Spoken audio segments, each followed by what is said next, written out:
ইনকিলাব মঞ্চের মুখপাত্র ওসমান হাদী হত্যার রেশ কাটেনি।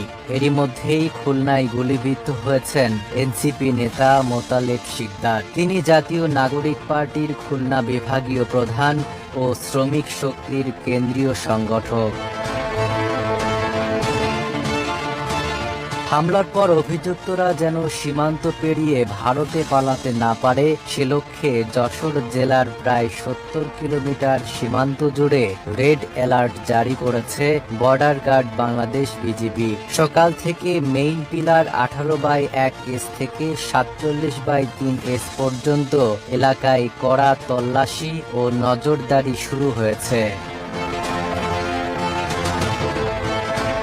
বিজিবি সূত্র জানায়, বেনাপোল আইসিপি সহ আমড়াখালী, সাদীপুর, রঘুনাথপুর, শিকারপুর, কাশীপুর, আন্দুলিয়া সহ সীমান্ত সংলগ্ন গুরুত্বপূর্ণ পয়েন্টগুলোতে অতিরিক্ত সদস্য ও সন্দেহভাজন ব্যক্তিদের তল্লাশি জোরদার করা হয়েছে।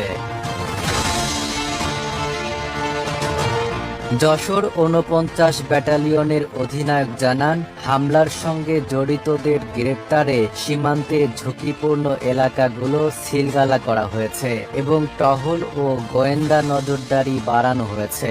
এই ঘটনায় দেশজুড়ে নতুন করে উদ্বেগ দেখা দিয়েছে। পরিস্থিতি মোকাবেলায় বিজিবি সর্বোচ্চ সতর্ক অবস্থানে রয়েছে।